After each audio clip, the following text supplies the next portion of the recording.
Again, I'm still here on the project, building capacity around my mouth, but I got something to back it up.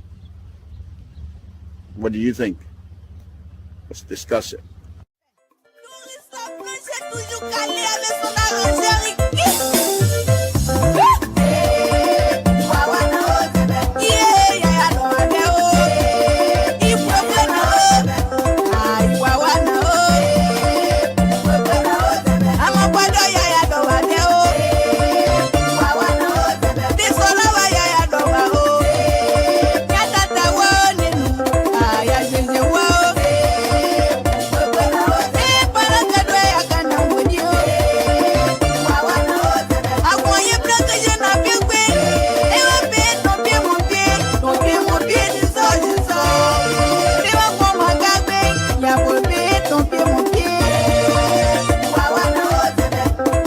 This is Samson, Liberian Public Radio. But I want to bring your attention to a show that I'm going to be having tonight. It's going to be very interesting. I'm encouraging all of you, those of you that are listening to this video, to tune in tonight, because perhaps this might be some of the reason why we have all of the mess that is going on in our own country. Because you have to listen to these things. These things, the trouble we've been having in Liberia didn't start overnight. These are things that's been happening from time to time. There are those who came before us, past generation, failed to recognize these things, and will continue to repeat them. And because we ourselves have not yet able to recognize and see if these things can be rectified, so that this country, beautiful country of ours, can be built just by our hands as Liberian. It doesn't matter who you are at this point. Concord country, it doesn't even exist anymore. We're all one another. We're all one country, one people. But if we do not understand why these things are happening to us, we're most likely not going to be able to find solution. So I ask you tonight to join me.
Yet, how does one begin to help people who swim on their own flooded streets to voting booths to vote incompetent criminals back into office?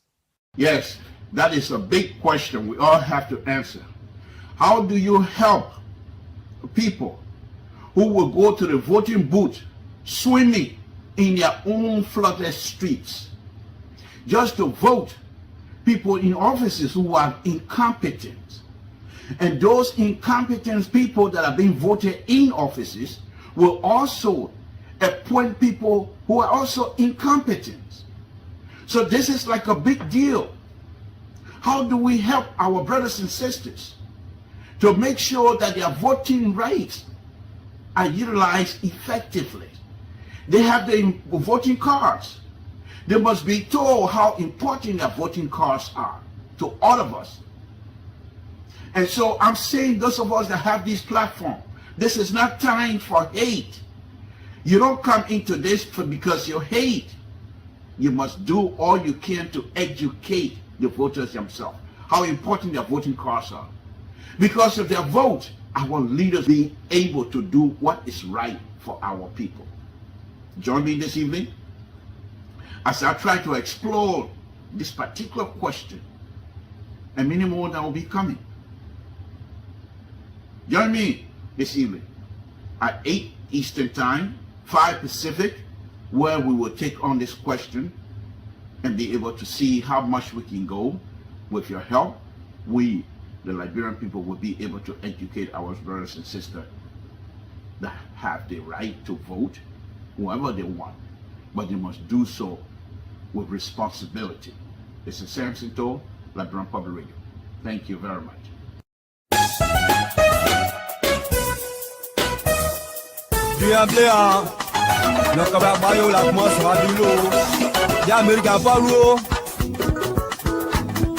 C'est autiste-moi, encore une autre fidèle qui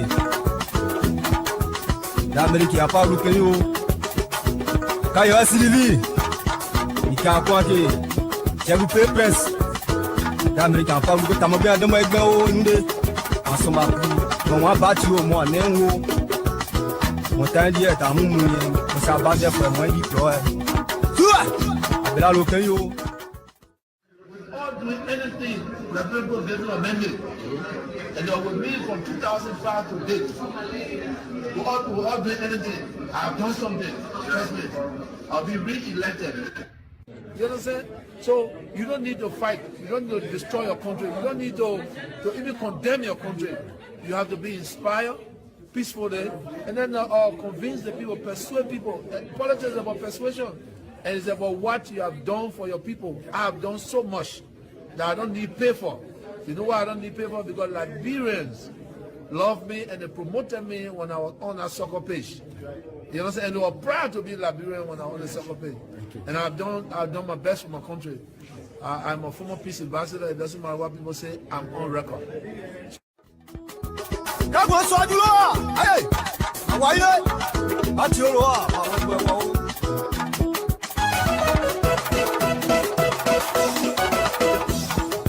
Yao, abela lokeyo, bivito jobai, bivito noba, artiste mo peyo. Manager Gigi, ouais t'es jamais forcé ou, si tu connais, tu connais. L'animateur Choco Noscan Yassin de Toyebi, l'homme a tout fait pour Mivito, Aniche les deux. Henry, I can tell you the problem of this country with respect to prices, with respect to health, with respect to education, and largely tied to roads. There are no roads. You don't see opportunities where they should be when you don't have roads.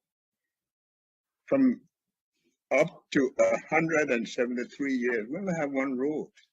How do you know what is happening in Bapolu when you don't have roads? You don't go there. The prices of goods, commodities on the market are high because to get them to where they are needed. So there's no way you can, when I talk about road, I'm not talking about putting road on the sidewalk in Monrovia, $50,000 road and make it $3 million. We're talking about roads that will open up the country. We're talking about roads that will open up opportunities, roads that will get businesses going, and dependency reduced because people believe their goods and commodities can get to the market. That's what we're talking about.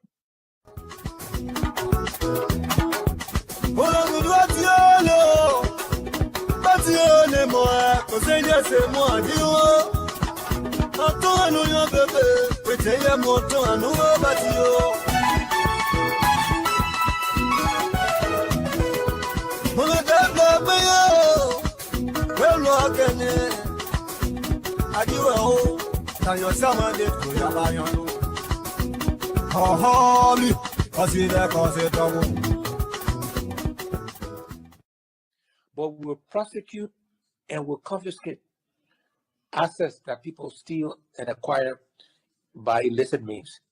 I often say that in Liberia, when people get caught, they send their wife, they send their children, they send their relatives, whatever, to come and beg. I'm saying the Liberian people, don't come and beg. You know, don't come and tell me, oh, stand to help you get elected. He talked nice about you on the radio station. Now he's stealing, so forgive him. Stanley should have known when he was stealing that we're going to punish him. So there's going to be consequences. That's the first thing. Then we have to make sure we're paying people a living wage. So we did the arithmetic, we did the math in 2017 that when you look at policeman's salary or healthcare worker's salary or teacher's salary, by the middle of the month, the money finished. By the time they pay rent, they buy food, they pay the children to eat, and of course, they're not going to starve, right? So the policeman will pull you over, the teacher will accept bribe, they change grades.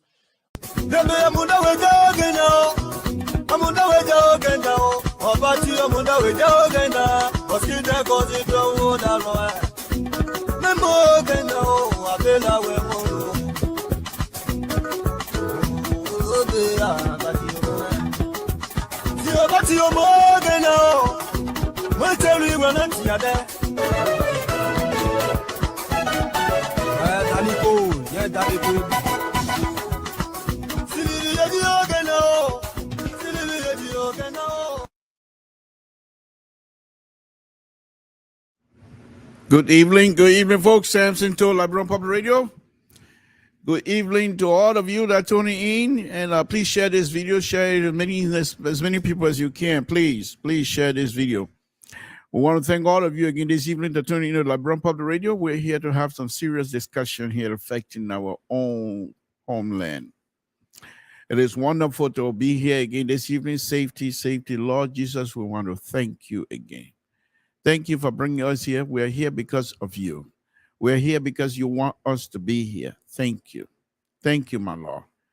My Lord, we ask you to continue to bless us. We ask you to continue to guide us. We ask you to continue to protect us. My Lord, our country, Republic of Liberia, is in the midst of election year process. The electoral process in Liberia, my God, is in your hands. I know you're watching over us. I know you're going to guide us. I ask you, my Lord, to continue to bless all of us. Bless the leadership of the Republic of Liberia. Bless the leadership of the Republic of Liberia oppositions. Give them wisdom to do what is good for our people. My Lord, we ask you to bless the host country, the United States of America. In Jesus' name we pray. Amen. Thank you, folks. So quite recently, I don't even have a word to express it. I have no word to express it. But what has happened over the weekend with the opposition, with the ruling party, unbelievable.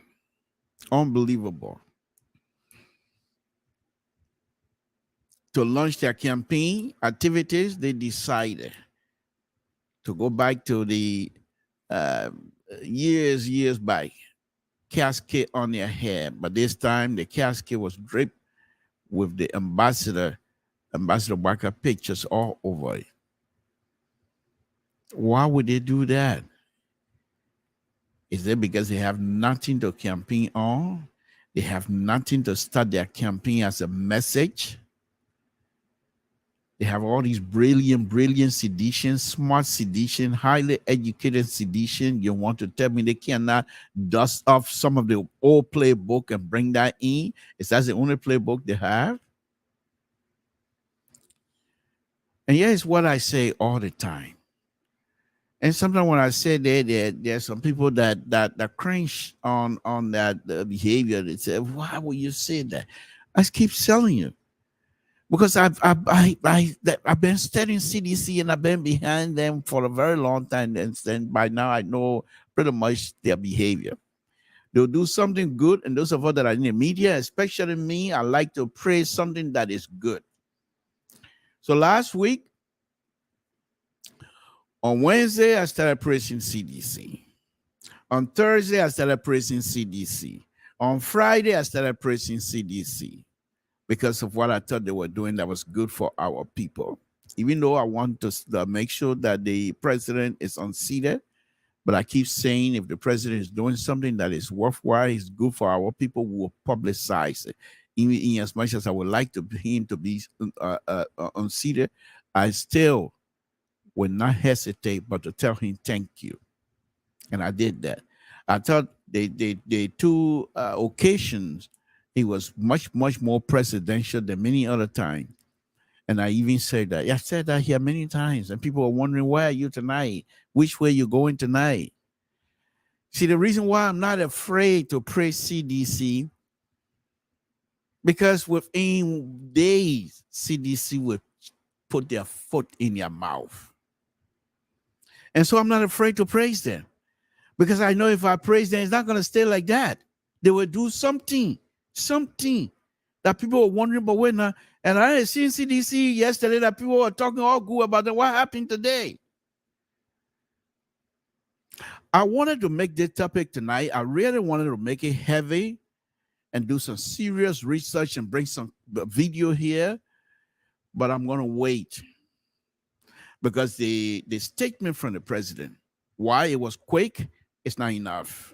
The statement from Eugene Nagbe, why it was quick, it's not enough. We need more than that.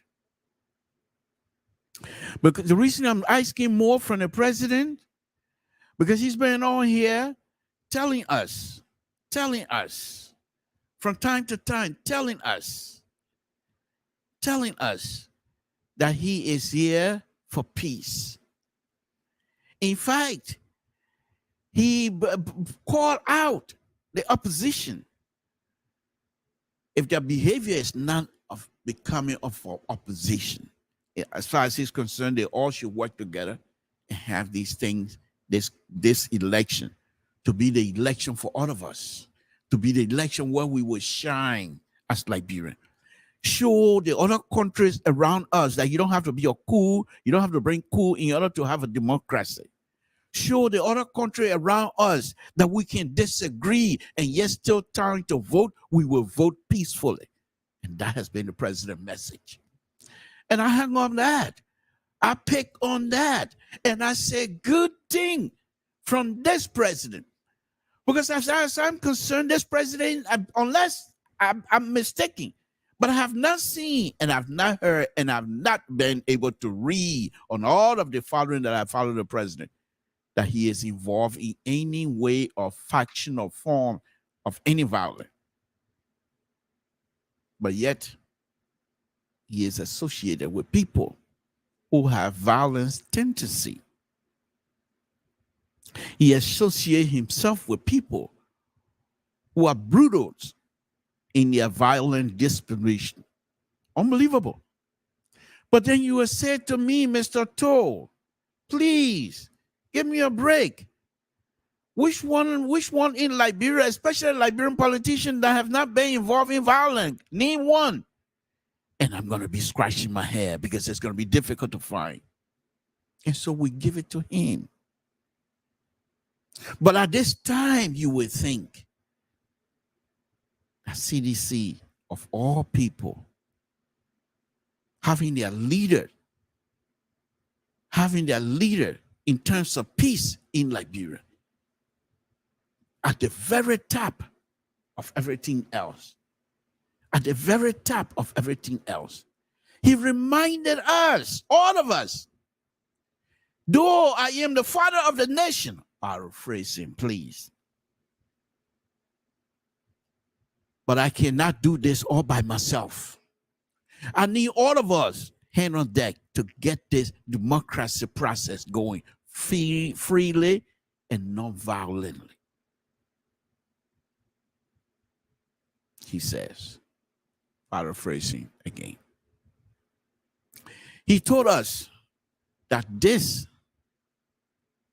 is the nation we're all gonna have to fight for it, but peacefully. And so he continued to portray the peace accord that was signed recently, Farmington Hotel, where all three gentlemen, honorable gentlemen of the Republic of Liberia, put their Unless they pen, the ink, then they're writing it and not, they mean nothing to themselves. But for some of us, when we see these people taking pen, putting their name, we reference that. We say these are good people. And for them to come together and sign something they believe in. Why was it that the president was not able to have that conversation inside of CDC? Remind sedition, his prestige as president of the Republic of Liberia, his prestige as father of the nation is on the line. And therefore, every one of us, including sedition, must be responsible in this coming election. But what do? Folks, this is something unbelievable, folks. CDC launching their campaign for the 2023 election, presidential and all the and they decided. No marking you see on there, that not just pure people. If you look at it, the Ambassador Barker picture on there. For what reason? For what reason? Any of you, can we do that to your father? Can we do that to your uncle? Let's take the politics out of it for a minute. And let's take it personal. Can we do that to your father? Can we do that to your uncle? Will you be happy? Which one of us ready to die now? Nobody. Nobody. What exactly Ambassador Barker have done or is doing that will cause you to have his casket running all over Monrovia? It is unacceptable. Like I said, I'm not going to go deep right now. I'm not going to go deep. I will wait and see whether we're going to get a forceful response from the president. This one, the president going to have to, just not just speaking from the pulpit. The president going to have a meeting and speak to the Liberian people that this behavior will never be condoned anymore. I'm waiting, and I'm hoping to get that. Because this, brothers and sisters, it's unacceptable. I'm not going to point finger now because there are so many fingers I can point anywhere here tonight and they will stick. But I'm not going to do that. I'm not going to do that. Because I respect the president. When he made in the last week or so, he's been on these social media, these meetings, and every time he has an opportunity, will continue to remind Liberians the importance of this upcoming election. He will say, this is the time for us to shine. And he knows one or two things about shining, my people. When he say I will shine, he knows one or two things about shining. So, Mr. President, you know what it means by somebody say, I want to shine. So this, Mr. President, you have to do better. Honorable Nabe, you guys going to have to do better. I'm not going to point finger right now, but if I don't hear from you guys forcefully, and just say, well, we're sorry, this is not what we're about. No, that's not good enough. That is not. I want the president to make the statement so people way in one place. That's the village of the village of the village in town will be able to understand that this coming election has nothing to do with violence, none whatsoever. One of the things I think the CDC and this government need to understand, here are the three honorable gentlemen signing in that declaration declaring that they will do all they can to make sure there's no violence. Now, does it mean that they are responsible for every electorate in Liberia? No, far from it. But the president himself told us that they must lead but an example, showing example. And this is not an example that CDC want to send. But then again, for me, I'm not surprised.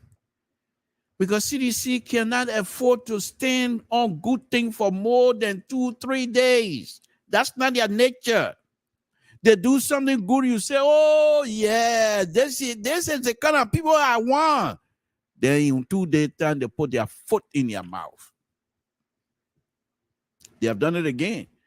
And you guys want to you guys want to say I'm wrong to say that.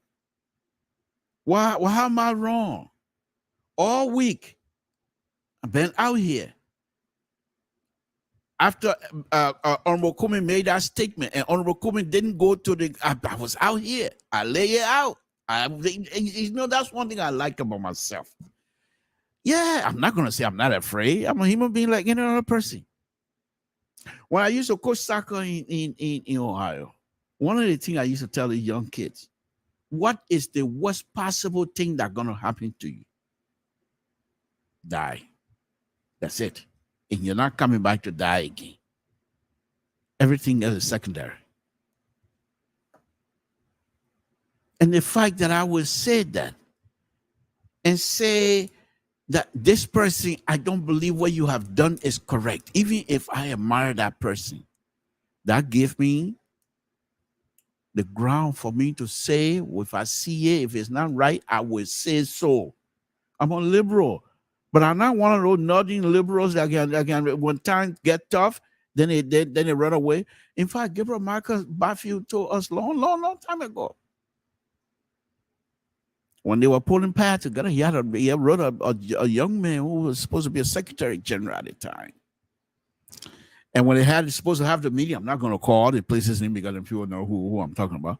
But when they were having the meeting, and he drove from New York to the meeting site, and the Secretary General having to send somebody to the meeting site that he won't be able to make it because he's working. And Marcus Matthew wrote a beautiful letter, which I have in my possession, to say, we're here in the United States. And at this time, I'm paraphrasing now. But we're here in the United States. We're freedom's ranking. You're not going to be pulled over, take you from your house overnight and you disappear. And yet still you are unable to carry out the mandate of the people. How much more if you were to face the government of the Republic of Liberia under Rachel Arotaba? Will you be able to provide yourself to the people? That was the question you asked. So this is not something that I'm willing to take lightly, folks. Far from it. Far from it. Unacceptable. So there are people who are now writing about this thing. And they're putting the blame squarely on the feet of the president. I'm not ready to do that yet. Because I'm waiting to see the father of the nation. If you're going to bring us together. If you're going to use this opportunity once again. Because he knows how to utilize opportunity. I know that very well because I followed him over the years. He knows exactly how to utilize opportunity. This, again, Mr. President, is an opportunity to offer you the pope again this evening. You're going to have to shine.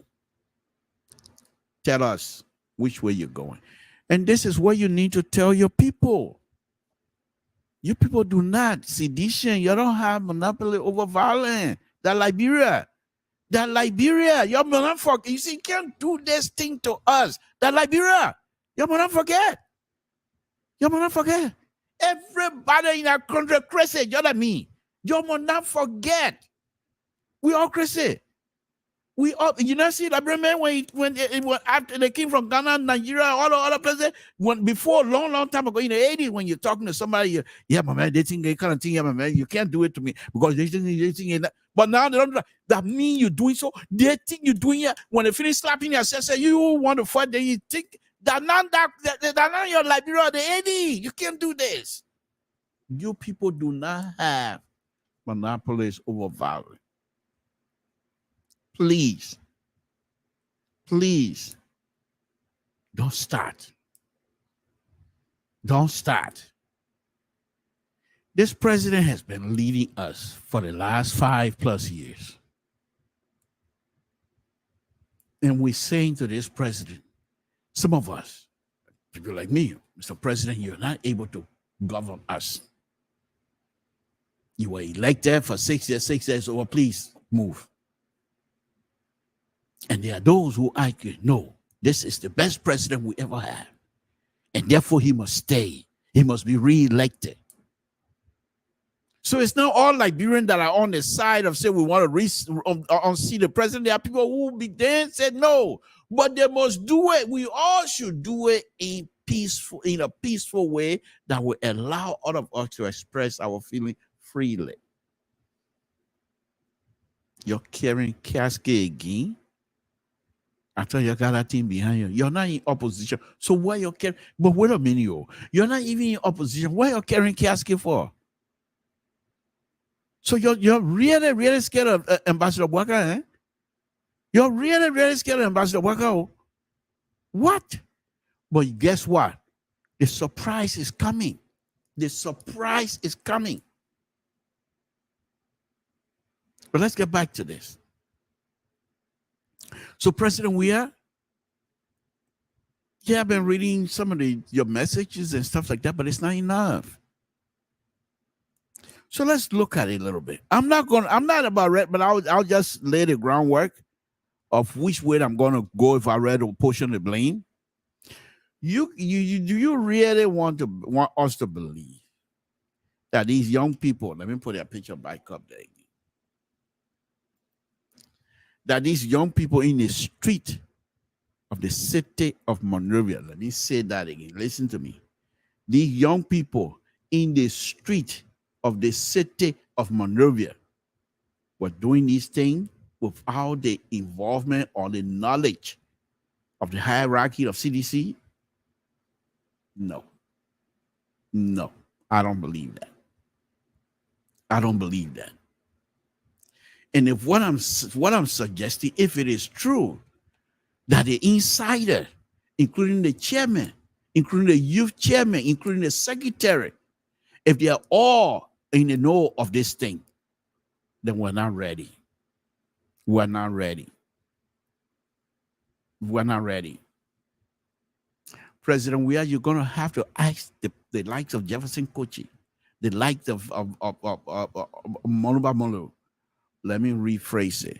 The like of Honorable Jefferson Kochi, the like of Honorable Monuba Molo. Those are the insider. Those are the fighter of CDC. We know them. They don't fight easily. They fight hard. Mr. President, you have to find out from them which way they want to go. Are they ready for a peaceful election? Are they ready for that? Mr. President, right now we're all talking with calm voice. We started that. Back in 1985. Some of us were talking then. You start something, you kind of think they're difficult to finish. Here's the interesting thing. 1979, right immediately after the Red Riot, there was a situation in Congo where the French, Mobutu made it look like they killed some French soldiers, make it as a rebel, and the French went in there and decimated the rebel. The rebel eventually drove Mobutu out. We saw in Monrovia, many of us are still alive, how devastating the war was to all of us. People you love, you're no longer going to be able to see them. These things don't go away. You can be sleeping at night and you wake up. What happened? Then you realize, Your uncle is no longer. Your father is no longer. Your brother is no longer. Because of what? Politics. Ask these people, are they ready for a peaceful election? The Election Commission cannot help us. President, we have already asked all of us to join him for a peaceful election. He can only take the cow to the water. He can't force the cow to drink. President, you need to find out from these people which way they're going. Do they want all of us that you took to this water to drink for us to drink, or they want to not to drink? Let them tell us. If they don't want to, not to want, let them tell us. Folks, things are not going the way that you think they should be. Just here in the United States. On Sunday, there was an incident that happened in Alabama. A young man, a security young African American, bunch of Caucasian white American parked their boat, and the young man, according to the story, asked them to move the boat because a bigger ship was coming, and that's the area where the bigger ship usually dock. And they jumped on him and beat him up. And other black folks that had nothing to do with it, they saw what was happening, they jumped in there. Go and watch the video. Nobody had monopoly over violence. This is unacceptable. We saw the youth, CDC youth, how they brutalized these young LU students who themselves are not that innocent either. But that does not require them to be brutalized as such. We're seeing it from CDC. When CDC was still in opposition, and they have that young man, the government killed that young man at CDC headquarters. Some of us were on the radio all night, criticizing, yelling, and screaming. I remember that. I still have the video. I still have the audio of that, because at that time we were not much into video and stuff like that yet. CDC, this is unacceptable. The question then that I have for CDC is this. Are you, or you and your people, you're able to look at the election and you ain't win, then you're able to take the result of the election, CDC? You're carrying casket around. The election, you don't even start running campaign, you start carrying casket around. You're able to say, yeah, these people won freely. President, we are. Make sure this thing doesn't get out of hand. Because that country belongs to all of us. It's not CDC country. It's a Republic of Liberia. I think I told you guys here some time ago that the democracy business, democratic process, democratic this, it's a bluffing word. It got nothing to stand on. It's a bluff. It's we, the people, that make that idea standing. We, the people, accept that idea and holding it and making it looking like it's alive. You might not temper with that. Let's run the campaign. Let's criticize each other. But we must do so with respect. Let's criticize each other, but we must do it with responsibility. You want to tell me you're sat there and these young people, without your knowledge, this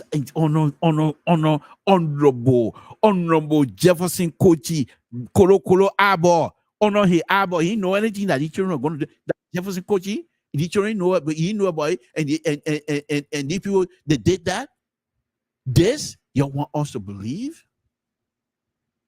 Unacceptable. Unacceptable. I said this again. Monopoly, no one has it on violence. You don't have monopoly over violence. But for why? Why you don't want us to enjoy our country to even a president we are going to win, let him win. A Ambassador Baka going to win, let him win. That now your country alone. They have other people who have claim in our country just like you. Meaning all of us were born in our country. Many of us were born in a village, not hospital. And you know when you're born there, one thing again people can call. Some of our own still buried in the area where we were born at. And you want us to just say, yeah, let them go ahead because we're in America now so that you can take it. No. No.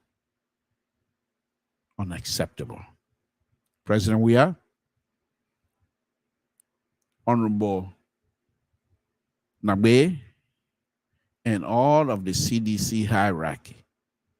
I'm asking you guys, the explanation, the comments coming from you guys is not enough.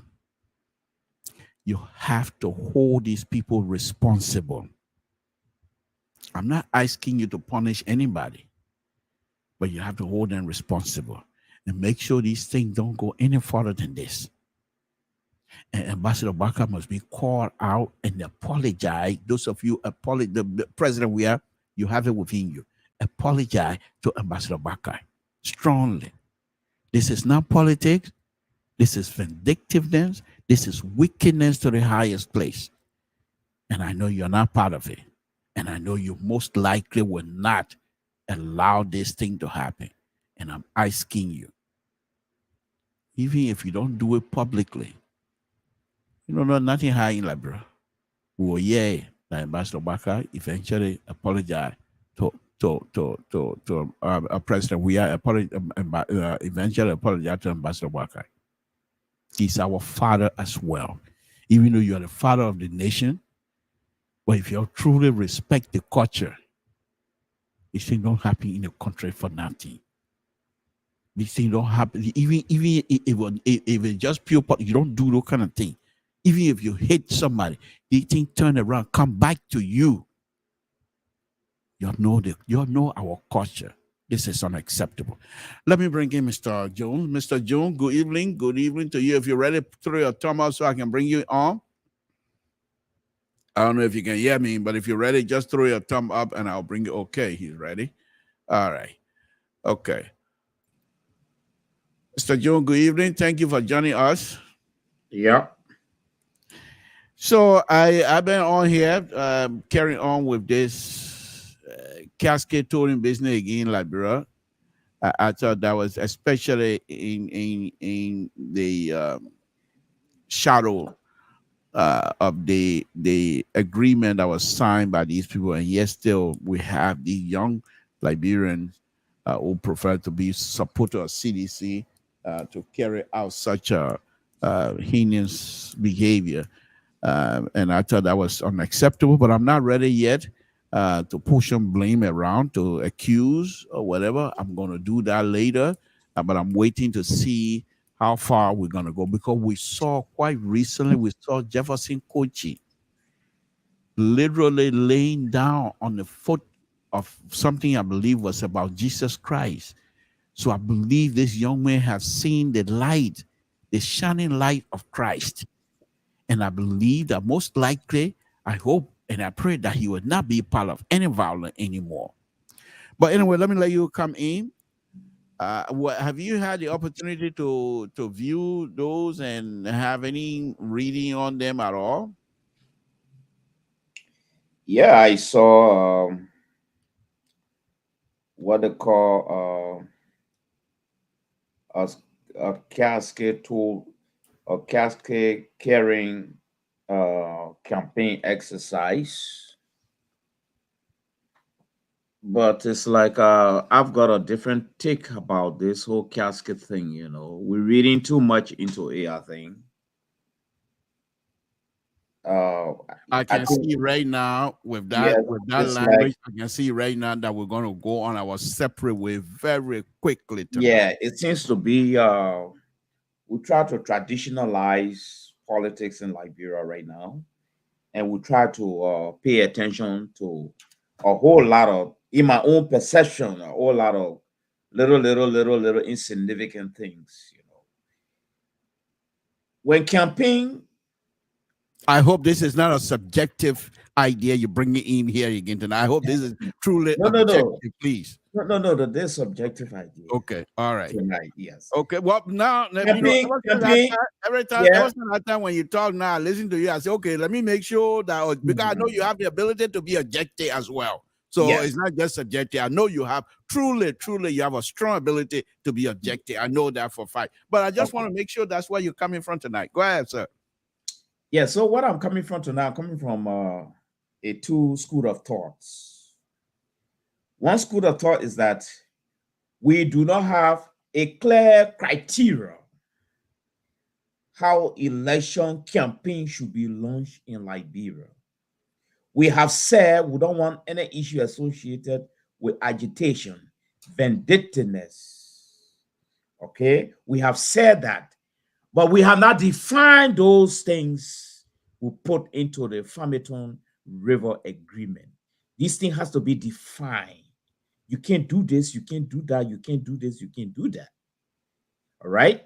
So on that angle, I found it unfair to hold CDC responsible carrying casket as their opening for their campaign slogan. That one. Two, on the flip side, traditionally, as people of Liberia, where we are deeply entrenched into tradition, it's unacceptable to do that. So I'm coming from both angles. I'm coming from, I try to blend this thing with the Western concept. Assuming there were casket carried around in America here with Joe Biden, and it would just be fun. I mean, which have made fun out of it. It's not going to be anything serious. So I say, okay, well, that their approach, where they can carry, it's not a crime. It had no crime implication. It's just your introduction to your own campaign stuff. But back in Africa, we are deeply entrenched into tradition. So it's a problem to carry Mr. Marley casket, or I just arrive in Liberia, people carry my casket. You know, we are deeply entrenched into tradition in Liberia.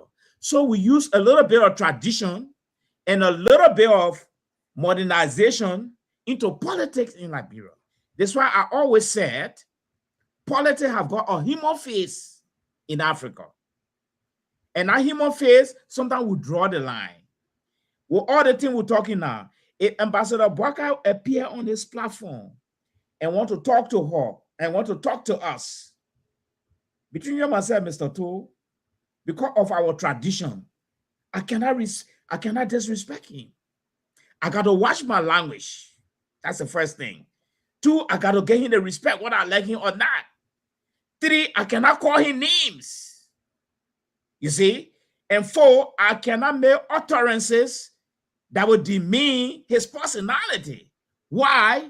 Because, you know, we come from that little traditional background. Our respect is always there. Even in the state here, sometimes we go in the store, you know what I'm talking about. Sometimes you get on the bus, you see the white woman standing up, you try to get a seat to her. Why? Not that you're stupid, but because that traditional thing, it always follow us, and it's good. You see? But assuming we're here and the white man can appear here, or old white man can appear on the platform, I said, oh, you white people, you sitting down there, you old white man, you're being enslaving all in this place. Get your ass out of this place, man. Sorry for the expression. All right? That's what we would say. So these people here, culture is out of their whole DNA. But for us, we eat with culture, we drink culture, we sleep culture, we dance culture, we dream culture. Look at your birthplace you were just talking about. You were born in the interior, in the forest, in the village. All right? And even where they born you at, people respect that place. You assess it now that when you go, you won't go to that little house. So this is where we come from. So when we see a group of people doing this kind of thing, then we tend to start thinking now, but who are these group of people? Are they real Liberians? Or something wrong with this group? or they have been paid to do this thing. So on the cultural side, it's 100% unacceptable. But on the political side, which is westernized, it's also acceptable. Thank you.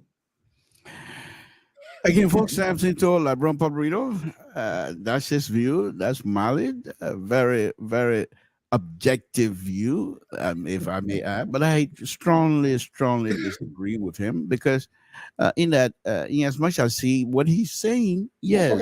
2 points now. I agree. I'm disagreeing with you on the political side. Okay. Why it is true that there's no rules. They have in the declaration which I have read, it has not defined what they consider to be appropriate behavior or the appropriate way to launch a campaign or the appropriate way to run a campaign. What has not been clearly defined. At the same time, not many things that we do in our country are listed on the book. We are led first by our own faith, and second by the tradition. Okay, is that yours? So what would that? No. Hold on. Let me see. Is it yours? Hello. Hello. Hello.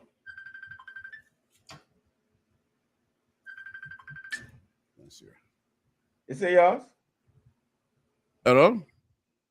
Okay. So I brought down the wrong one. Good thing I didn't have a hot mic on here. My mic was still open. But anyhow, let me say this here. And so many of us continue to operate, norms that we consider to be the way for us to be the way we were brought up as Liberian.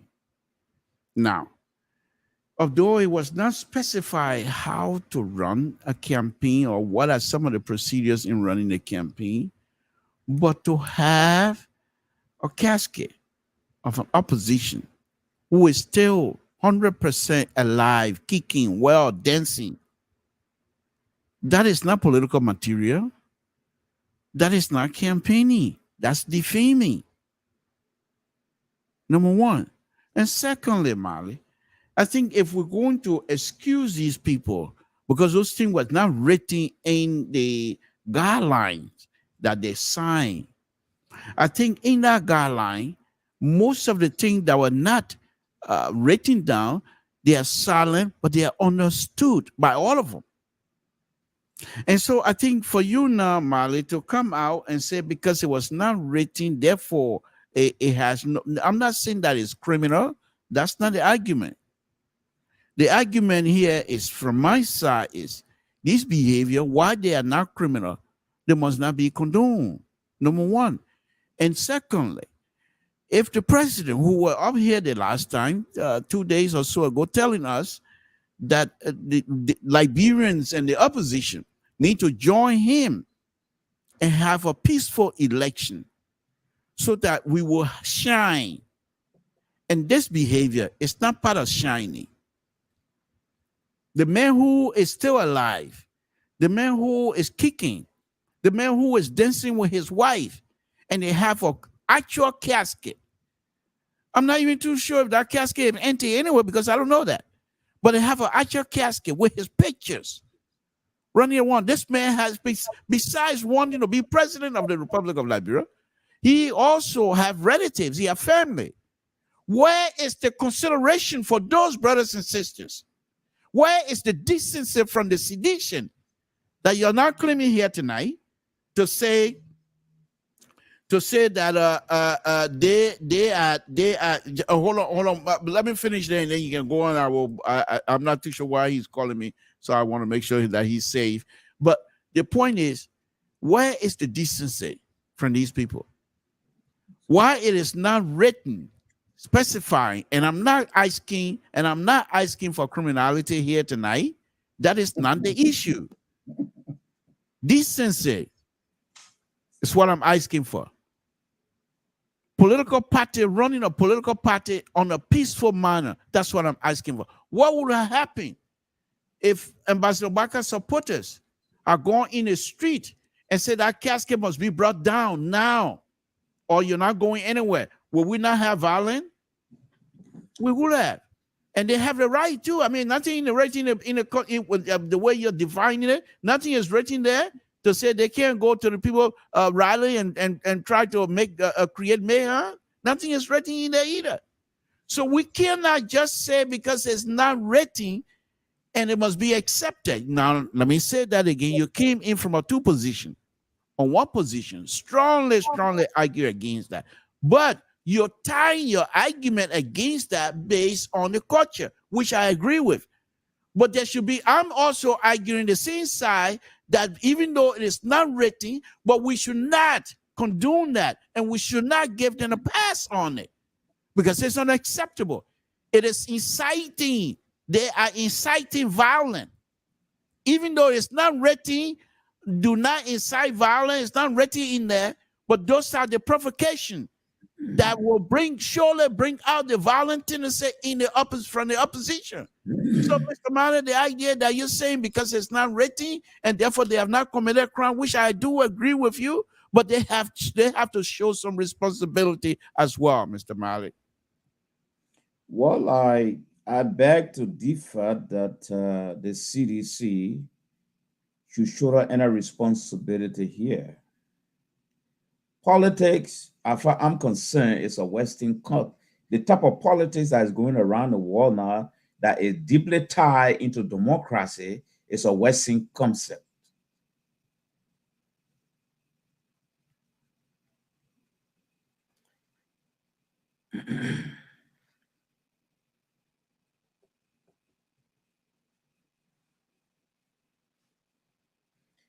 Malley, are you there? Yeah. Go ahead. Yeah, as I was saying, the type of politics that we're talking about right now is deeply rooted into democracy, where people have the right. People's right cannot be violated, and people have the right to exercise their franchise any way they want. And secondly, politics were hand in hand with violent. You can choose to de-escalate what may appear to be violent. You can choose to do that. Yaka Koluba is always on the air, defaming, denigrating, insulting His Excellency, the President of Liberia. Okay? It's also equivalent to bringing a casket. So when you're using the word decency, I agree with you. These are not decent way of presenting things. Insulting the President of the Republic of Liberia is not decent. It's not normal. And you know why it's not normal? Because of our cultural enrichment. Because we are deeply entrenched into culture. That's why it's not decent. But politically, from the Western point of view, politically, and seeing politics being deeply rooted into democracy, it's acceptable to approach your president anyhow and tell him what you want to tell him because it's part of the package that constitutes freedom of speech, freedom of expression. And equally so, it's acceptable if I bring Castle outside from the Western standpoint and want to use it as a campaign platform to say that my opponent is dead, I'm going to bury him. Politically, from the Western standpoint, they had the liberty to do that. And that is not a crime. But traditionally, it's just purely wrong. So we got to decide what kind of politics we want to run in Liberia. Do we want to run the Western style politics? Or do we want to run both the Western style and the cultural politics? If the answer is yes, then what happened today, part of it is wrong, part of it is correct. So we can't eat our cake and have it. We got to decide what type of politics we want. Like the guy platform, Prophet Key. You wonder whether President Key comes from a traditional background? Yes, he does. He's from Nima County. He was born and bred in our country. All right. Look how he calls the women on his platform. Is that right? No. Why is he doing it? Because he comes from our Western concept where they express their feeling and say anything they want to say. Is it right? No. It's being very indecent. You see, I don't like it. But that's where he comes from. And in this country, I can get up and call the president of this country if I want to. Yeah, but let me push back on that. No. If I want to, and I will take responsibility for my own action. So we got to decide what type of politics we want in that country. Either the Western politics or the traditional politics or the combined politics. So CDC have committed no crime politically. They have committed more crime traditionally. Thank you. Yeah, but let me push back on that, Mali. I think we're coming from this thing from a different perspective. That's for sure. Now, your argument, why it is true that these things are done normally, not carrying casket, but these things are not, since they are not defined in their declaration, that's fine. But don't you think that by doing that you are provoking the other side? And why, if the other side respond, then what? Then how are you trying to avoid violence into this? I just told you. I said politics depend on the type of politics you want to promote. It works hand in hand with violence. Politics is not bread and butter thing. Let me take culture. Politics is not bread and butter thing. Someone can die. Okay. All right.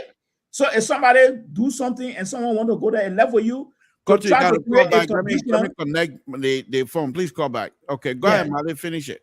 Yeah, it level you. If they want to come back to attack, where we go on the attack, and later on we'll try to de-escalate the violence. Because politics, they're always violent, but we got to strive to get violence out of it. So how do you do that when you have people that are carrying these kinds of behavior? If Joseph Boakai group are going to attack these people, they could be charged. They could be charged. They could be taken to court for attacking the people that are carrying the. So what you do, go to court and take your grievances to the court that they're carrying our, then the NEC will be involved now. Then the criteria will tell us what it is. Because I noticed most of NEC criteria, they are ambiguous. They're not clear. You don't even understand it. So instead of you going to attack the people that are carrying Joseph Boakai casket, go to court and take your grievances there, rather than taking the law into your hand. They have not committed any crime, so I don't see them. How are you going to take them to court? But my thing is, if you're arguing, if your argument is about the fact that it's not written on how to conduct political activity or campaign activity in Liberia, then I say that is an invitation to violence in Liberia, because I truly believe that our folks are not as sophisticated as the country you try to compare Liberia to, and so these things, yes, here in the United States. I mean, so why would I? If I don't like it, I'll close my door. If I don't like it, hold on, let me finish. If I don't like it, I'll close my door. I don't have to be outside there. But not like that in Liberia. So the level of sophistication among our brothers and sisters back when those you're trying to, they're not the same. So the equivalences, I think there's a false sense of equivalency, I would say. So I think we need to stay away from those things. But then again, those are your opinion. You're quite entitled to it. I just ask you a question about that guy who always insulting the president. How do you see that? I too don't like it. I too don't like it, and that's why you don't see us do this kind of thing here on our platform. However, his situation is a little bit different, though. He's a member of the House of Representatives, and so if he does that, he cannot be charged. One thing, he has a constitutional mandate to express himself freely. So that's a different issue. So can I ask you a question? Let me ask you the last question before you go to the caller. Okay. Why if a group of opposition representatives and senators were carrying casket or Joseph Boakai? What are you going to say? That's a different issue as well. What make it different? because those are they are charged by the Constitution. They are honoring the These are lawmakers. Yes, and so they're in the process of making law. You can do anything you think that will generate whatever it is that you're trying to do, generate the interest of the people, whatever way you want to do it. So you can say that they can come out and say we're trying to pass a law, and this is how we want the people to know what it is we're passing. So it's not the same. That's not Okay, but then how about the issue of new calling? Now they call the ANC leader a gay man. You think it's decent? You think it's right? Let me take this call. We're not gonna go to call to. Are you there? Koto, are you with me? Yeah. Okay, I'm not too sure why my system is not picking up. I'm there. Are you getting me? Yeah, are you there? Yeah, I'm there. All right. Okay. Yeah, can you hear me? Yeah, I'm hearing you. Okay, go ahead, make your point. Okay, I want to say thank you so much. I thank for the opportunity giving me, and I want to thank Mr. Mari. Mr. Mari is controversial for what he has said. The thing is, sometimes we want to say the law does not hold on to this, the law does not hold on to that. I just want to set an example. Is there any law to say somebody should wash their hands before they eat? No. But because you want to be clean, you want to avoid being sick. You want to avoid certain things, culture dictates that we do that. It's the reason why we do this thing. Okay, let's agree that politics is there. Politics is going on today, but there is a culture that dictates to us of our behavior, of our attitude towards the next man. It doesn't say that politics, when you give politics now, that you disregard your culture or your respect for your enemy or your respect for your man or your whoever it is. Politics does not tell you to go and do otherwise than what your culture says. And this is where we're having problems with our own way of believing. We try to turn against our own culture. In the United States that we live in today, these people respect culture that even you and myself that have our culture back home in Liberia. And we sit and say the European or the politics is this. The people don't go and disrespect their culture. But again, I want to tell the CDC that it is indeed thankful. I think that at least they are trying to find a casket for the partner CDC. And that's the body of CDC that is in that casket. And they're going to bury that casket. The CDC name will be there forever and ever. There will be no CDC after the election of JNB as coming president. Because it's so disrespectful. They have just created the country so badly that no leader has ever done such in Liberia. Why does it be that disrespectful to our country? And like you rightly said, Mr. Tool, we all have our labor stream buried in our country. And we know what it means. That even if you are in a foreign land, why do we cry every day we want to go back home, Because our background rooted right there. And because our backgrounds are rooted there, we want that respect to be there that when we go back home, we have that affiliation with our people. The culture that we miss will be able to exhibit it. When you see me speaking my dialect, it's because I love my country so much. And I was forced to learn how to speak my dialect.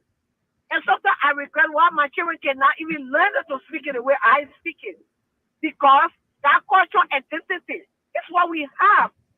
So if we start saying, because politics details that, what is the culture in Liberia we have to exhibit? Is that what you're going to be exhibiting?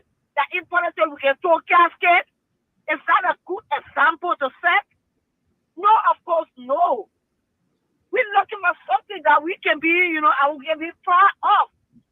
When we go somewhere, our people, we admire us of. 3 days ago, I went to work. It was my Saluna work, my colleague, showing me how stupid our president was dancing. Can you imagine? I felt so insulted that I never responded to that Saluna guy. Telling me how foolish my president looked to be dancing the way he was dancing and laughing about it. Okay. How far our country have gone. All right. I want to stop this far for now. I will come back later. Thank you. So much, Mr. Tool. Thank you. Thank you. Okay, let me do this here. Let's take a few seconds here of a break. But usually I don't take break, but these two gentlemen I'm about ready to put up, they will be my guests here tomorrow. After the show, I will publicize it, but they will be my guests here tomorrow. And we're going to have a wonderful, wonderful show. I call them Aaron and Terry. Let's listen.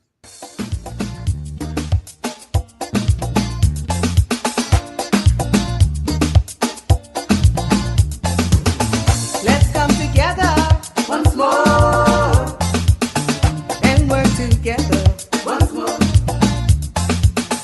Let's come together once more and work together once more.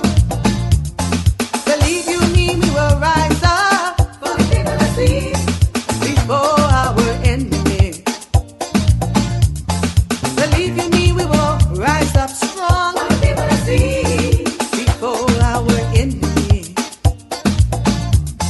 Liberia, all we want is to come together.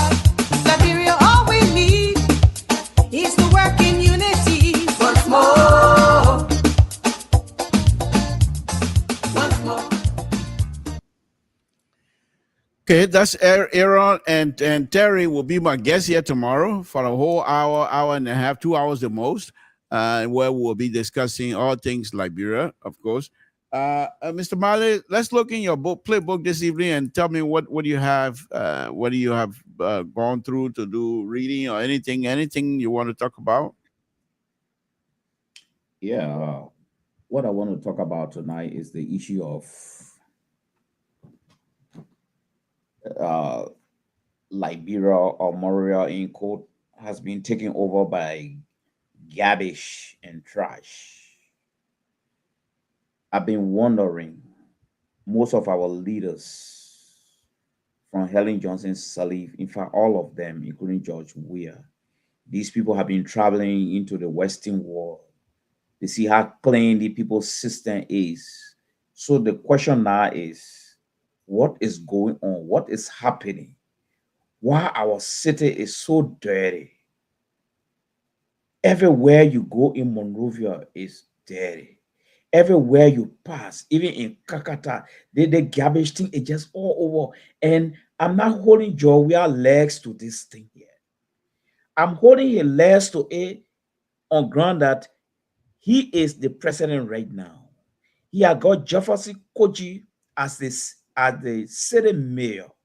And they have a lot of mayor in that town. They get the Pinsway mayor, they get the mayor, they're all over that place. So the question now is, where is the problem? Where is the problem coming from? That our city is so dirty like this. And lastly, it's not only Morovia. The last time I went to Conakry, the same problem. I passed by to see my enter in Sierra Leone. The same problem, you get garbage all over. All right. So what is it that the Americans are doing so differently that we can catch up to clean our country? So this is what is on my plate tonight. Thank you for bringing that up, Marley. I was going to make that into a special show next week or so. A friend of mine who happened to be an engineer, we work together. He and I have been working together for the last 22 years or so. A young man from Congo. He took 2 months vacation in Europe, spent about a month in Italy, all over the country of Italy, and he brought some amazing pictures. And we were, I was the gatekeeper for those pictures because he sent them, and then I've created a folder where every one of member of our team can go and view those pictures from time to time if they want it. So he's back now. So he and I were trying to rearrange those pictures today. He's from Congo as well, and we were wondering to ourselves exactly the same question you asked: what's wrong with us? We got people who would take caca on the beach, but on these Italian, way in the forest beach way up in the countryside, the place is clean. They got tables on the beaches. where people can go and sit down and enjoy the cold breeze from the ocean and just eat.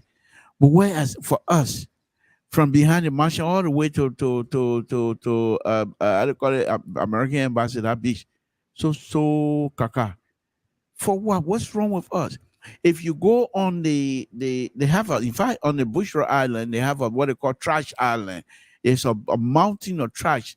Right before you get to I mean, when you go into Town, you look on the right hand side of the bridge, looking towards Cinco. They have in the middle of that Do River, they have what they call a trash mountain or trash island. And according to the story, that they said that the trash go all the way to the bottom, and it has filled up, and it's becoming more and more like an island. How do we clean those things? If you look on the slipway, the beach, the beautiful, beautiful area, where that whole city of Monterey, if it was in Europe, it would have been one of the beautiful places to live. What's wrong with us? Why do we behave like that to ourselves? And that was going to be the show that I'm going to have next week.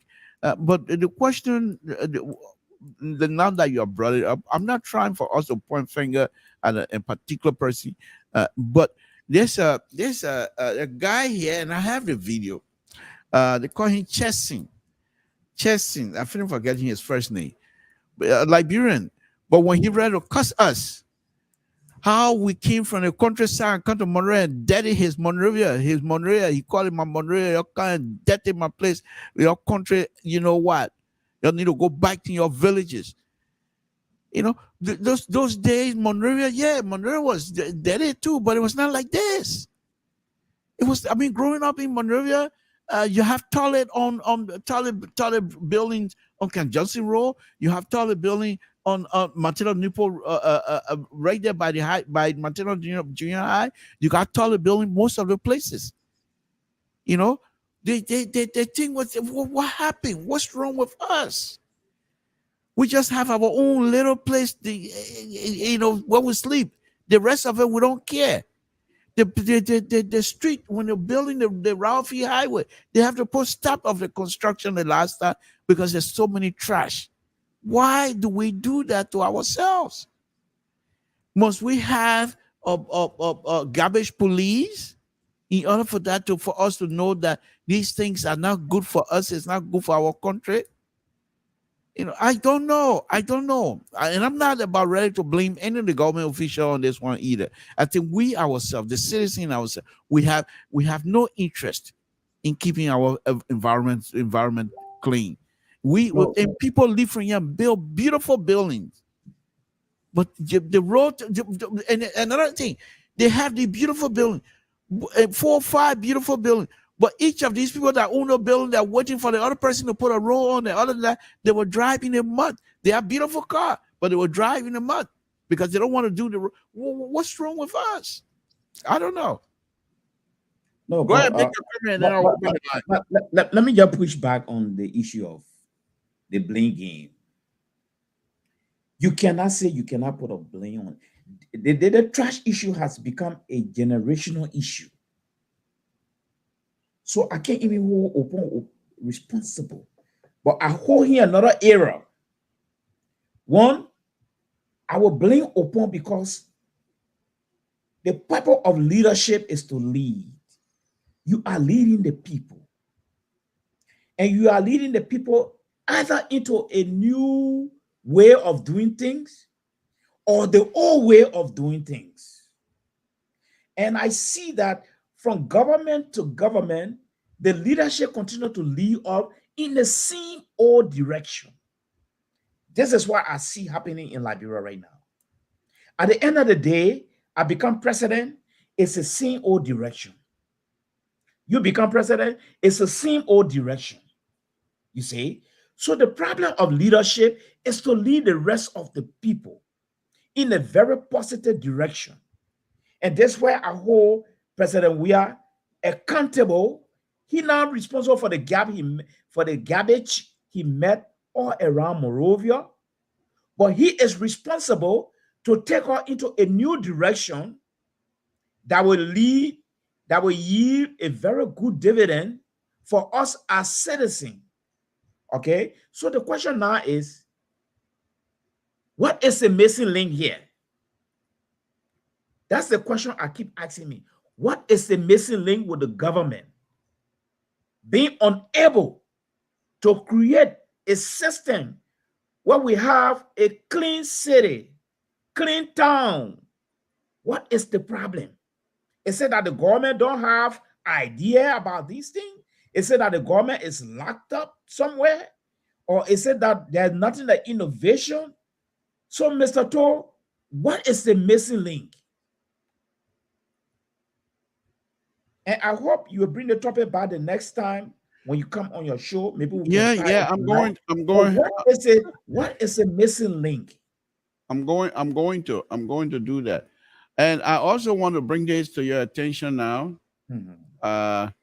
There is a poll on I'm not too sure whether you've been able to see the poll on Front Page Africa. It's a poll. Who is your choice for president in 2023? A presidential election in Liberia. Have you seen it before? I have seen it, but I have a problem with it. What is the problem you have? The problem is, are they conducting a poll, or they are giving us a result of a poll? This Well, is my problem. they pretty much they tell you here, and then you go to result. They tell you back, you go back, and then they say result or vote. Either you see your result or you vote. And so those people that goes into so vote, then that means they are conducting a poll. yeah. So we got to wait for the result. But the result are there already. The result comes in daily, every time. So when you click on result, for example, right now, they have the result. George Manuel, we are 41. President, we are president. They don't have president. George, we have 41. Alexander Coming, 42. Joseph Baka, 20. And Tawan Gonglo, 0. Clarence Maunwa, 0. Nara Nulti, 0. So I'm not too sure. Right now they have 1,397 votes, 5 days left, they said. So 1,000? No, 1,397 people have voted already. Well, I don't know whether that percentage is enough to draw a conclusion. And I don't know whether they use survey, because getting a poll is a scientific thing. Yeah, but I'm not gonna question No. It's it's their publication. Okay, I have my doubt on it, and so okay, you do, and you I don't want to comment on it. I don't even want to give it a credit. I don't even want to give it credit. Okay, I'm just telling you, because we read most of our stuff. We read from Front Page Africa and Daily Observer, and this is what Front Page Africa published. But anyhow, let me go ahead and open the line. Yeah, Carter, go ahead. Yeah, the result you're talking about, is it the Front Africa page result that you're talking about? It's on Front Page from Page Africa. That particular process that they put in there is actually what they call Hold on. Let me put Carter on and put him merging with you. Hold on 1 minute. He gone. Okay, go ahead. Go ahead, Carter. Yeah, okay. Thank you so much. I am saying that let me merge it. Carter, let me merge the line. I'm sorry. Let me merge it. I don't want that person to go. So let me merge it. Okay. All right, Carter, go ahead, and then we'll bring the person in when you're done. Go ahead. Yeah, it's making me to question their integrity, because that process there is kind of fraud, or it might be this. Hold on, Carter, please. Put in as many votes. Okay. As many all at one term. It's not even on the multiple system.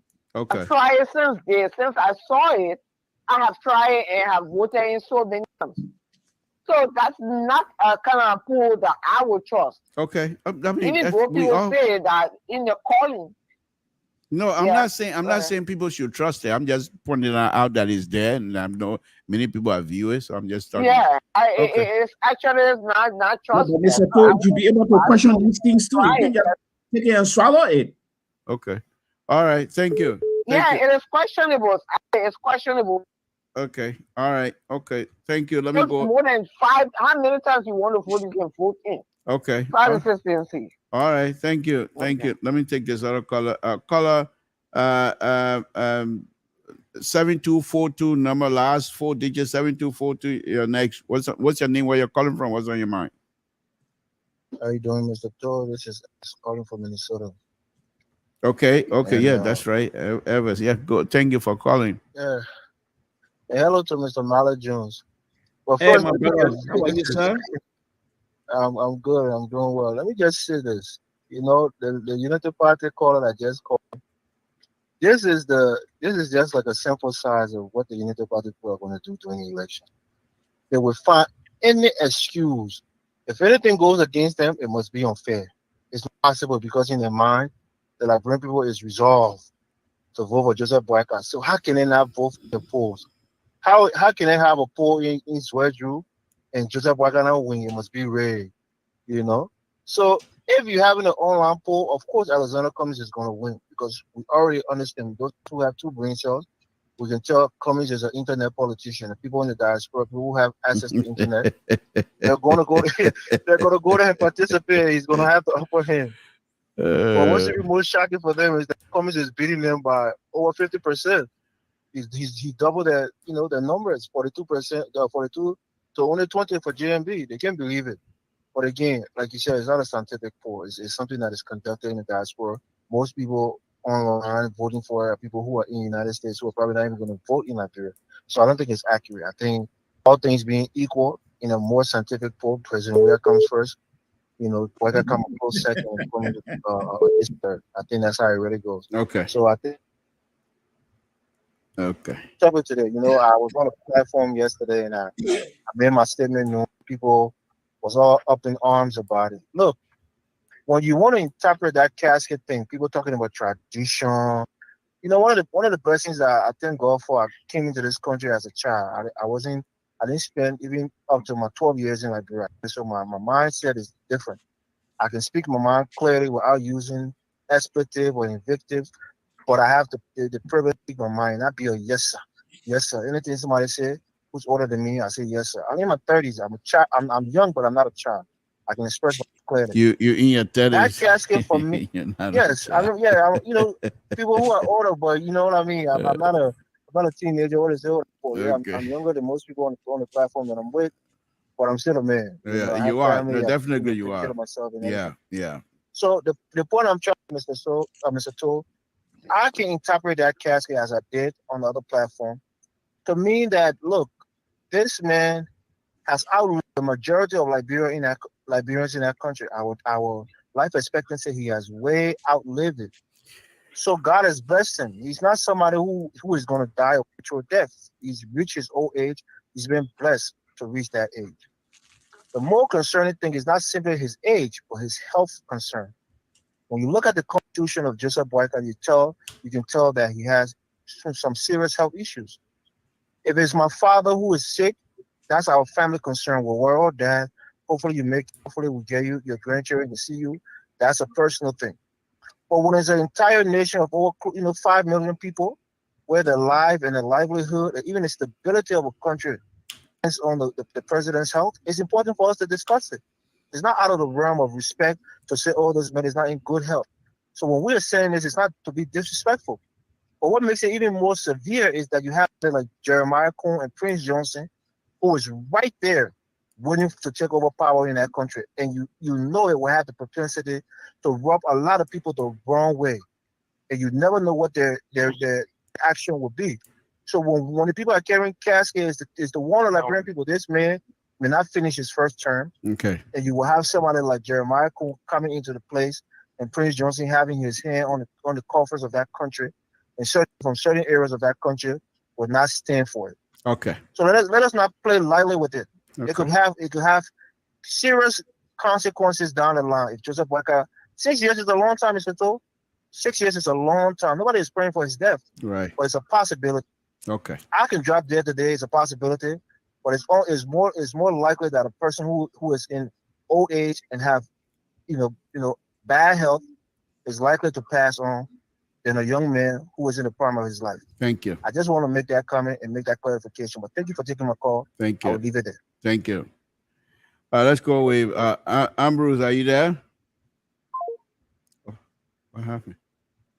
Oh my goodness. Oh Jesus. Hello? Yeah. Hold on 1 minute. Let me put these people back on. Hold on 1 minute. Just hold on. Hold on. Let me. My goodness. Culture, we have to go with Ambrose. Let me put everybody back on because I do have the line in here. So, okay. Culture, you have to wait. Let Ambrose was ahead of you. So, Ambrose, go ahead. Go ahead. Ambrose, go ahead. Yeah, it's Mr. Two and Mr. Molly Jules, how you doing? Thank you. How are you, my brother? Yeah, I'm going to talk about the taxes on it. I'm not going to waste my time on that one right now. But, Mr. Two, you got to be balanced and you get there. This culture came on this show here. She said everything that people said about that tax was wrong. But when she ended her final statement, she took a shot at the president. But you never rebuke her or you never said, don't say that.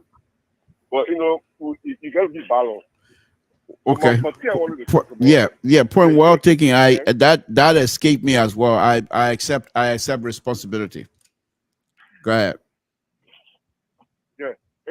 Yeah, Liberia problem is it's not about the city. I can go around Louisville and take a picture, and you will see the thing, the trash that is in Liberia. You find it in the capital city of Kentucky, Louisville. City areas, and you see that the trash how it's been up or how the trash is from the stuff. That's my argument. But Liberia problem because you being a designer and in America we deal with coding systems. You cannot build a house if you don't have a permit. And if you build a house before you put a door or window or before you put any part of construction, they got to be inspected. In Liberia, we bypass all the systems. Somebody can just come tomorrow morning. Like you say you build a house for your father in Total. Did you instead of Total give you a permit to build a house? And you went by the code that they give you? No? No. But you went build a decent house there. You build a decent house where you put a toilet in and everything. Well, 75% of the houses in Morocco, none of them get toilets. How you can build a house? That's the first place of breaking the decency. How you can build a house, a decent house in Morocco? But Ambrose, yes, the good thing here that I'm gonna bring that up probably next week or week after. The engineering act has been passed by the legislature. It's just gone to the president's desk, where then they will be allowed to write a code and things like that. So Liberia is on its way. So rest assured, we will be operating within the next 5 years or so. You will be operating buildings in Liberia based on code. But go ahead, wrap it up so I can bring the other people in. We'll conclude with that and we agree on that. I'll stop there and allow other people to discuss. Thank you. Stay on the discussion. Thank you. Thank you. Okay, Kaja, go ahead, and then I can bring item number 9. No, thank you so much.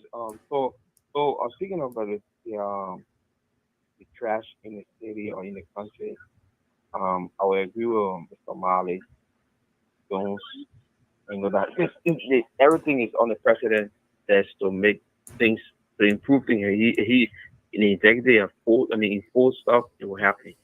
I think it have to be innovative because at the end of the day, it will fall on his president's name. The winter administration in the country was dirty, he couldn't clean it. They won't say it was maybe the public works or it was the state corporation should have done it, put it on President Weah's name. So sometimes I think you need to be innovative to find ways to change some of the things that happen in Liberia. And I'm sure if President Weah is elected his second term, a lot of these things will change. Like you said, the engineering putting together the coal and all that kind of stuff. Remember I said on the show one time, I think it was just last week, that we do not even have engineers associated in Liberia that can determine what we want when these foreign companies come to build for us. Anything the project gave us, that we take. We say we want 4-lane road. They say, okay, and then the design guy, we say, yeah, put it down. We should have our, engineering department. I will look at these things and say, okay, we wanted this way, but we want to design this way, we want this other. It's just to carry a unique design, a Liberian own design that will show that this was made in Liberia for Liberia. But we don't have that. And then I think that's a right step. This government pushing to have, the engineering association, whatever department, where people will be able to sit down and design a whole city and say, this is how this city should be built.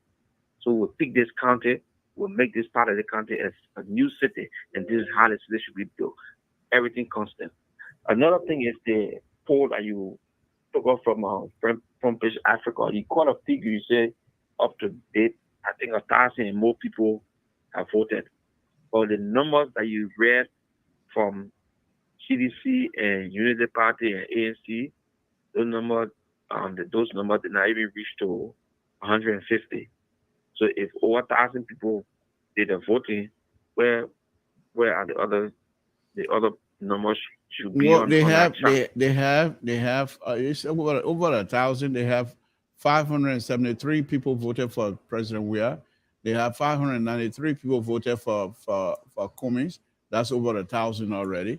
And then they have each of these one vote for Sarah, 3 vote for Monuba, and 6 vote for Councilor Gonglo, and then 283 vote. So if you add them up, they're 1,397. So they So you are reading I was you're reading the just a percentage, right? yeah. Okay. So yeah, so I mean, like the other callers, I don't know what else people. But like Mali is correct to state that that's not something we should even do it on, because we these are like Ever said, these are internet poor, and people in total don't have internet, or so please let us. I just thought I put that in there. So let us don't even worry ourselves about it. Okay, let me bring in IE number 9. Thank you. We'll call. You can call back and give us your, as usual, because you're part of the team, so you can give us your rapping as well. Yeah, I'll call them. Okay. IE number 9, how you doing? Could you please send me your email? Text me your email. You saw the stuff I just put out, right? IE number 9. Yeah. You saw you and Terry stuff I put up. I did. I sent it to you already, but I'm going to send it tonight. Okay. No, I got a picture. I mean, the email. Oh, sorry, I got an email. Sorry. You're right. You don't have to do it again. Yes. I got it already. Yeah. Okay. So I need to get Terry's email. Okay, go ahead. What's on your mind, sir? I just wanted to comment, on what Mr. How you doing, Mr. Malley? How you doing, Mr. Toll? Thank you. How are you, my brother? Thank you. Yeah.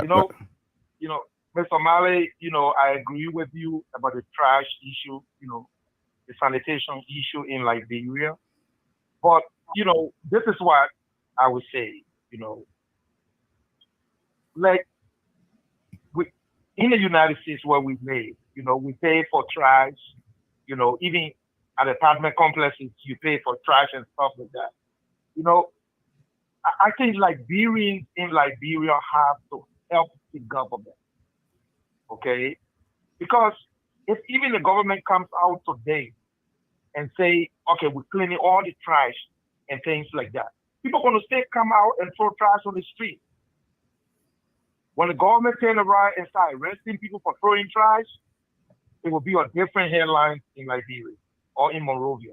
So, when we speak in as much as we speak to these things, we understand that, CDC is the ruling party in Liberia. We should understand that, the people of Liberia, we the Liberians, we need to do better too, to keep our city clean. We got to be disciplined not to throw bottles on the street when we drink water. So those are the things I want to say. We We got to advocate that first. Let's talk to our people. Look, let's start throwing trash in the street. Maybe that will help. Maybe that will help to keep the city clean.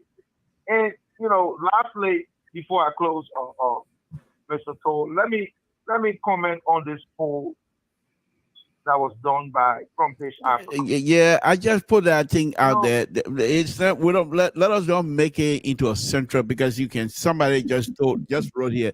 Somebody can vote million. One person can vote million times. I'm not reading. No, I'm not reading into it. Yeah, I'm not reading into it like that. Let me be frank with you. I'm not reading into it like that. I'm just trying to talk about the Unity Party people. Oh, okay. When Spoon Network connect, or conduct a poll, and they got all UP people calling, then they be like, oh yeah, we're in the league. But any other network conducts a poll, and they're not in the league, whether it's committed in the league, or it's president, we are in the league, or government in the league, then the polling not right. You understand what I'm saying? Then the polling is not right. Everything got to be done UP way, but we're gonna elaborate. So let me I know I will have you here tomorrow. I'm gonna have you here tomorrow. Don't go yet. But don't go yet. I'm gonna have you here tomorrow, and we're gonna be discussing deep in-depth conversation like that. With this kinds of mindset, how do we then get to the finish line? If, for example, you got correctly stated, when poll doesn't go the way of Unity Party, then they complain. But if the poll go their way, they're happy. So what happens if the election goes against them? Do they have the ability to accept the result? Same question for CDC. So where do we go from here? Well, great question, Mr. So, okay, let's save it. Let's save it for tomorrow. Save it for tomorrow. For tomorrow. Okay. All right. Thank you. Okay. You guys have a great evening. Thank you. Okay. Aaron is going to be our guest here tomorrow as well, along with Terry. We're not going to have this not like a debate. It's going to be a conversational type engagement. So, Mali, go ahead and give us your wrapping here so I can close this up. Yes. Back to the trash issue. It's true that there are trash everywhere, even in my state. Okay.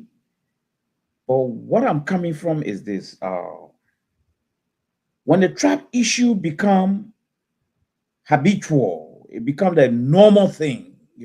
That's why I see in Liberia now. It has become part and parcel of our life. We just throw trash anywhere, anytime we feel like. You see, Mali, you mind if I interrupt 1 minute, please? Yeah. The reason I'm asking for time from you, I can do that on the closing, but I think it'll be better for me to do it now since you're on it. I'm sitting on a video when I went home. Where the project that I'm working on now, when I went to the project site, I met a group of people with a truck, and they were cleaning the street of Monrovia.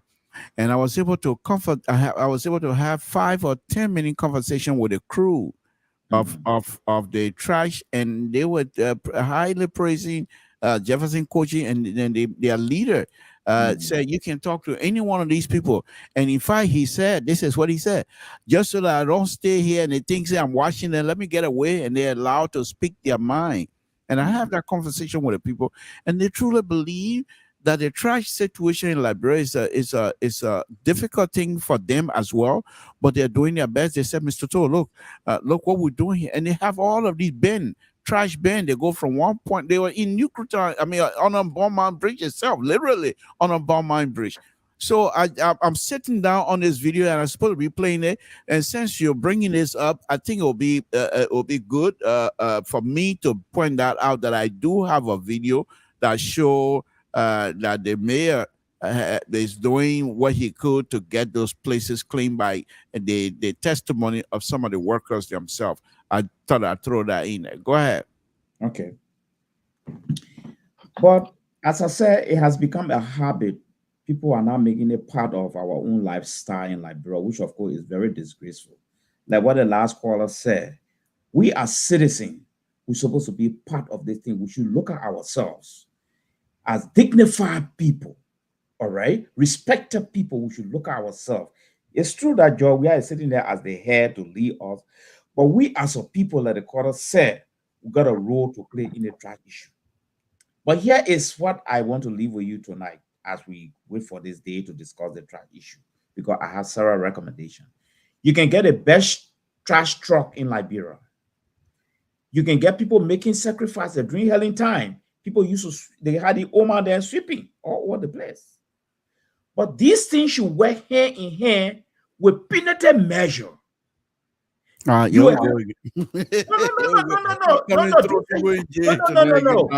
is where things are not solving in our country. No.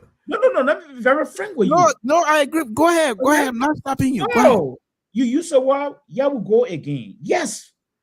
If that does, you see, look, human being as a whole, when you don't bring in punishment, people are never straight on issue.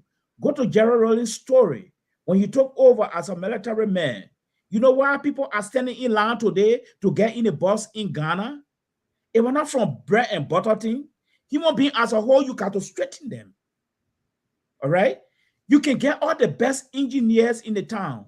You can get people taking all the trucks. You can get all the big truck to carry these things. If you did not come back to educate these people and put system in place and tell them if this happens, this will be the consequences. Mr. Toe, it's going to be business as usual. Let me be very frank with you today. And if that's how we're going to run the government in Liberia, whosoever coming as a president is going to be the same business as usual in Liberia until we flip the chart the other way around. There should be consequences for so many things happening in Liberia. For instance, the trash issue. It's been on for a long time. Not just now we have problem. It's been on for a long time. I brought the issue, you know what somebody told me? They said when Josephine Kochune arrest the people, the other Oma will come and beg. Your uncle will come and beg. Oh, my son, did I know that? Oh, you know, you're a little boy, you don't know. How about the people that sit in public vehicles and throwing trash on the street? You come in America and throw trash on the street and you are caught on camera. And now uncle enter business, you will be arraigned. They're going to fine you. You will pay it. So I said, the mayor, your child throw something on the street, that child going to be arraigned. The parent going to be involved. There will be consequences. That's the only way the trap will be put under control. Other than that, it's going to be business as usual. Thank you. Thank you. Thank you, Male. We appreciate it. Thank you very much, and we'll say good night to you. And let's meet here again tomorrow. Though we're gonna have these two gentlemen, Aaron Bropley and Terry Collins. I think will be here tomorrow, and we will have a conversation. After your conversation, I said we'll come in after your conversation. No, you guys can join us, but the two will be the leading. Oh, okay. Of the conversation. I'm gonna have an interview with them for maybe an hour and a half. Then maybe if you guys want to come in, we can do that. The reason whenever we have a program, Terry will call, and after making comment, Aaron will call and vehemently would disagree with Terry comments. And so I thought, let me bring these two they're very young, these two young people up. Yeah, and let's hear, you know, why Aaron will always have something not negative, but have a counter argument whenever Terry bring up issues, and I want to have them to face each other to have a conversation about that, and then maybe after that we can see how best we can bring all of us together to do what it is that we want. The good thing about it, they're both young and they're very passionate about Liberia. And so I thought that I have that conversation with them tomorrow. Oh, it's very good. Okay. That's good. That's a good thing. But thanks a lot for the night. We appreciate it. Yeah. Thank you. Okay. Again, folks, Samson told LIBERIA Public Radio. So these are the people that are going to be my guests tomorrow. Let's play that.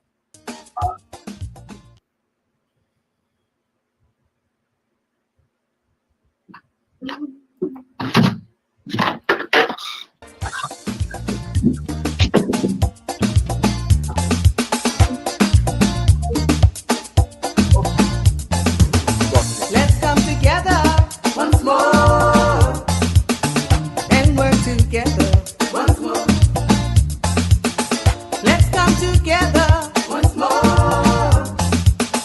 and work together once more. Believe you me, we will rise up for liberty before our enemies. Believe you me, we will rise up strong for liberty before our enemies. Liberia, all we want is to come together. Liberia, all we need is to work in unity once more. Okay, Carter, go ahead. Go ahead, but give your closing on this and make it brief for us so that we can wrap it as well. Yeah, the casted issue, I think, is an issue that people run away, even though I condemn it, stand with the president at this point in time, seeing that will create problems in the country, especially election time. I think we all should condemn it, but I don't think people should continue running with this issue because it was nipped in the bud on the get-go. By the time it happened, the party leadership told them, said, no. I saw Jefferson Kochi out there telling them not to bring the casket at the headquarters, and they should put it down and take it away from the place. I mean, everybody condemned it, and it was done. So these are things we know that sporadically things will happen in the country during the election. But what is important is for leaders in those different groupings to condemn it, flag it one time, condemn it, and then move forward instead of people politicizing it and making it look like a big mountain where it's nothing. But Carter, let me And so, ask you this, though. I know we're Go ahead. wrapping the show now, but let me just ask you this. You think these young people, they took upon themselves to do the casket stuff without actually consulting the leadership of the youth leadership, including the Secretary General and the chairman and all that kind of stuff? You think they just took upon themselves to do that? Is that what you want to say? Yes, I think group of them. Don't forget, CDC is a very large political party. It got a lot of following, and people call on different platforms and say different things that sometimes the party don't even sanction. So apparently, one of those things that certain group of the supporters just got together and said we'll do this. Some of the young people, not even all of them, will do this and come out there. And I want the president saw he condemned it when the Secretary General, when he came paying attention, he put it right down, he shut it right down, and that was it. And one good thing I like about the party is once the hierarchy speak, it's final. So it was done, and they put it. Some people said, no, we'll do it, but they put it down, and that was it. So I think now is we will see similar things happening, like the song that said, "Joia is a row, President Weah is a row," and you say President Weah row, putting on loudspeaker, you got come back carrying it around, and singing it around town. It's provoking. It's something that will provoke all the sedition. I mean, it's freedom of speech, but it's provoking. For that, bring confusion. Yeah, no, I just want to say. Go ahead, finish. I think what it is, if we, because of the agreement and the things that are going around, the preaching of peace, and we want this election to be as calm as possible, and then it should be about the issue and all that thing. Those things that will create problems, those things that will create agitation and all that should be abolished. I'm not saying it's not going to happen, but when it happens, the leadership, whether it happen from the UP side, the leadership should be fast to condemn it and say he does not stand for it, and there should be no place in UP for that. It happened in CDC camp, CDC should condemn it. And let's see if the President Weah, who is the president, he took the bull by the horn. Okay. He showed leadership. He said, no, it's not happening. So that other groups start to follow suit and say, look, we should understand that this country is bigger than even one president. It's bigger than even one government. The country, with me, government will come, government will go. And the peace of this country is important. The election will come, election will go. But the peace of this country should remain our first and foremost thing to guide. Okay. So without peace, there will be no election. Thank you. Thank you, God. I appreciate it. Thank you so much, Peso. Hello? Yeah, I'm on my way. Yeah, folks, that's my son. But anyway, folks, I want to thank you very much for tuning in again this evening. We say thank you for all of you that have been watching and writing. Thank you very much, folks. This is what we do here on LIBERIA Public. We just bring these things and want to make sure that these things are not repeated, because this election is very important to all of us. And it's for me, in as much as I would like to unseat President Weah, but if the election is free and fair, I mean, I'm not going to say free and fair totally, because not even U.S. election have that kind of ability to be free and fair anyway. But at least acceptable result, acceptable free and fair type of deal where the president will be re-elected, so be it. He will be my president. And whatever that I can do to support, because he's not doing it for his own farm. He's doing it for the entire country. That I recognize. And whatever that I can do, my own way, whatever that I can do to make sure that he's successful in doing that, I will do so. But in the meantime, the Constitution allowed me to vote against him. The Constitution allowed me to campaign against him. I'm not doing it because of hate. Far from it. But anyway, that's what we do here on LIBERIA Public Radio. I want to thank all of you again this evening. Please tune in tomorrow when I have the two gentlemen, young gentlemen, joining us to express himself freely on LIBERIA Public Radio, the intellectual platform, that is. If I can speak the total English, you will hear me. But anyway, thank you very much, and I will say good night to all of you. It's been a wonderful, wonderful evening. Good night, folks.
Ateito